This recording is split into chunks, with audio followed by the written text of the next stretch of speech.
Hi, everyone. I'm Cassie Flynn, and I am UNDP's Strategic Advisor on Climate Change and head of UNDP's Climate Promise.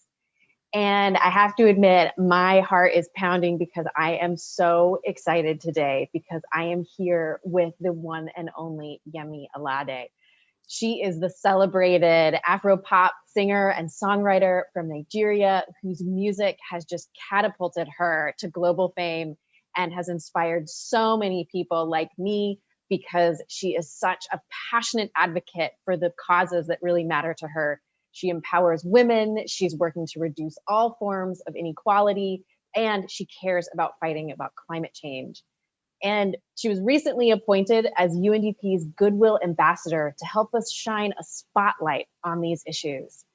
Welcome, Yemi. I am so honored to speak with you today about one of the biggest issues facing our planet and people, climate change. Thank you so much, Cassie. I think these are the topics that we need to discuss a little more often, like discuss the future and now. And I think too, for young people that are really nervous about the impacts of climate. And in your role as the total star that you are, I know that a lot of young people really look up to you, and I know a lot of young people are really kind of following your lead and what you have to say. And I'm wondering if you could tell us a little bit more about that and about sort of the advice that you would like to give to young people when it comes to looking at these issues.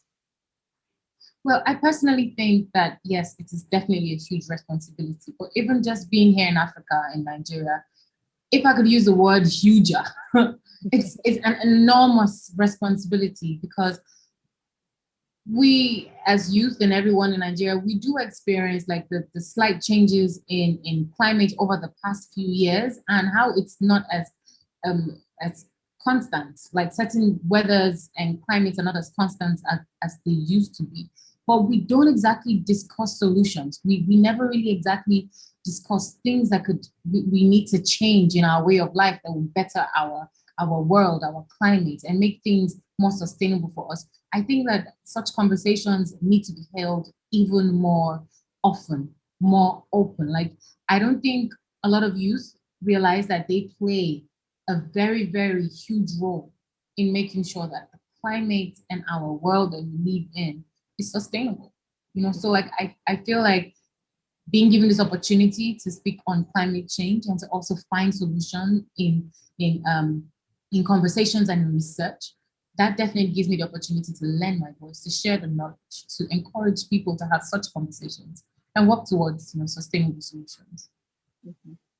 And I, for one, I as someone who spends a lot of time looking at charts and graphs and a lot of time looking at numbers when it comes to climate, I just so appreciate you bringing your art to this and your voice and your role as a creator and a leader in the world. And I know that is so much what this festival is about. It's about how can we use art, how can we use music to really help inspire change and to help, really envision a future that maybe even just a little while ago wasn't really possible. And I think there's something so exciting about that.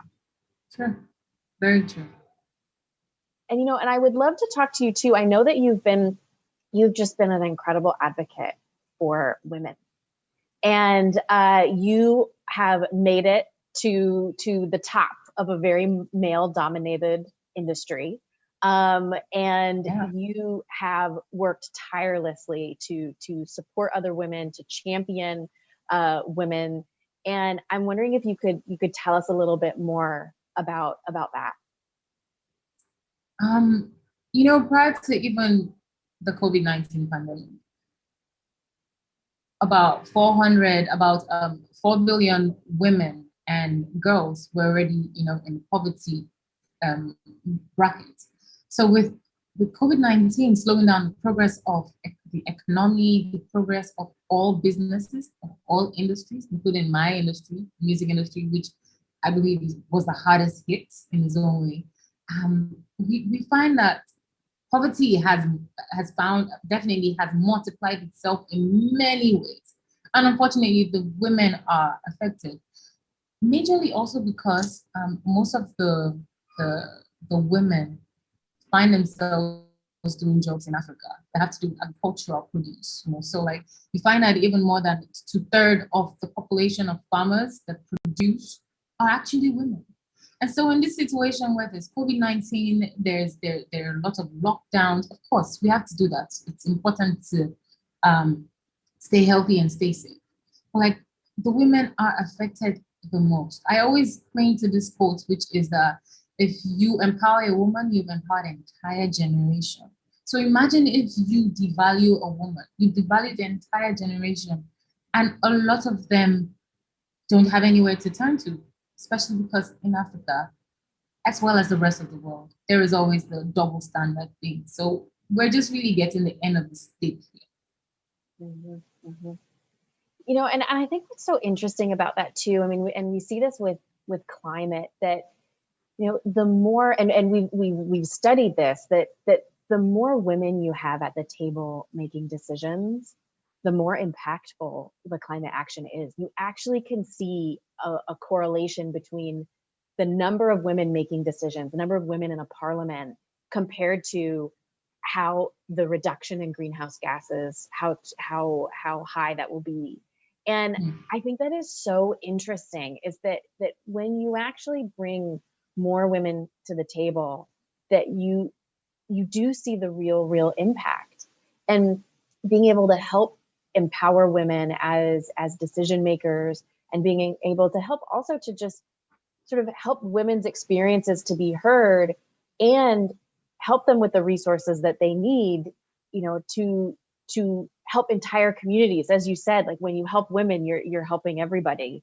And I think that there's something that is just really so amazing about that in the context of climate change too. Very true. It all goes hand in hand. There's no separating both of them. And to be sincere, at the point where we are trying to regain some of the things that we have lost economically, I think this is the best time to also try to do some retracing when it comes to like climate change and the measures we need to put in place for a better earth, not just for us, but for the future. It's very important that we as custodians of the earth, as we are alive right now, we definitely need to prepare this world even better than our forefathers left the world for us. It's important. It's a huge responsibility.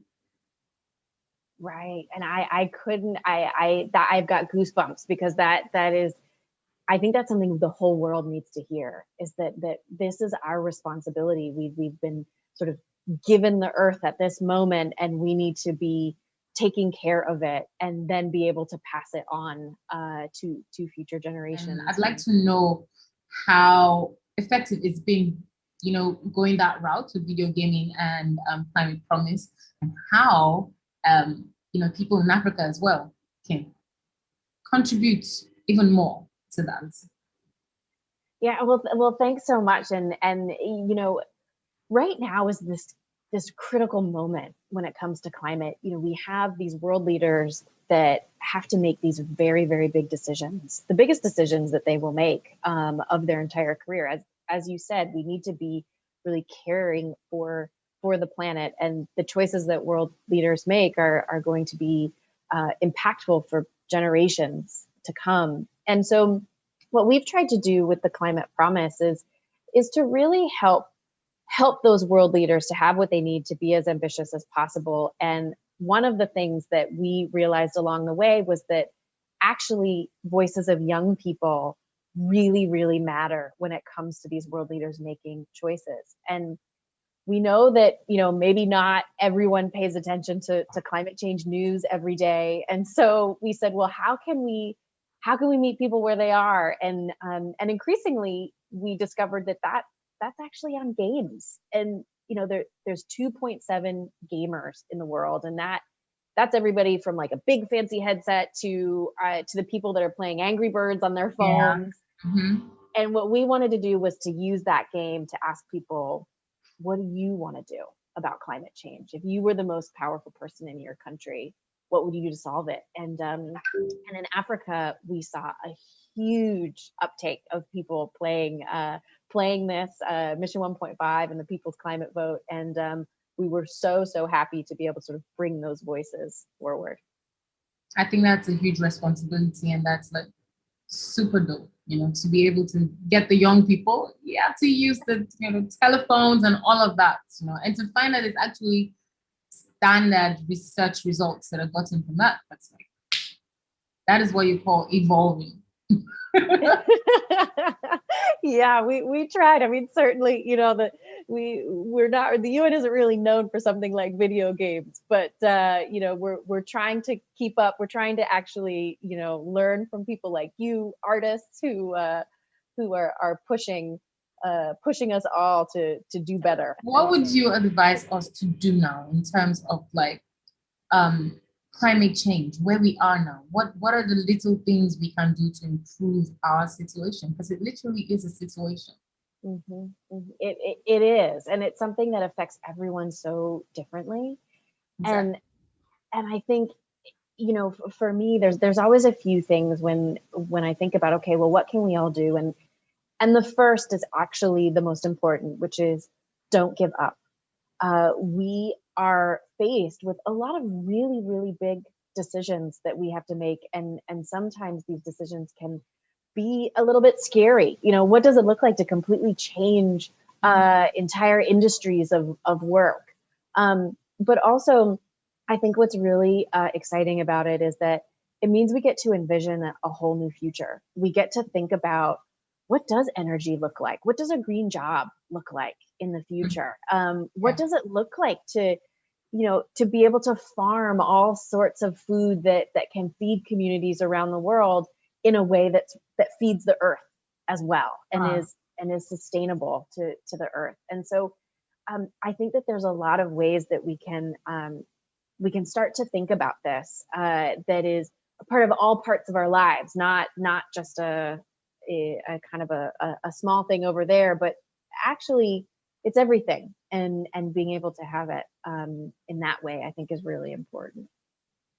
That definitely is dope. It's the little things that count. It's just the little changes here and there that not only benefit us but benefit the earth. And I think that's what we're trying to do. If we're able to think, outside just benefiting our individual selves, like think for what would do benefits, like your neighbor. Once your mind is open to that giving back mentality, I think the world is definitely going to be a happier place. It was fun having this chit chat with you, and I can't wait to, even though we can't exactly like go out like we used to because of the restrictions, I can't wait to do like some field work, even if it's virtually, educating people on what we need to do for ourselves and for the earth. Mm-hmm. So this was good. This was great enlightenment. I need to go and do some more research. Thank you so much, Cassie. Thank you so much, Yemi. I am so grateful for you. Thank you. Thank you for everything. My pleasure.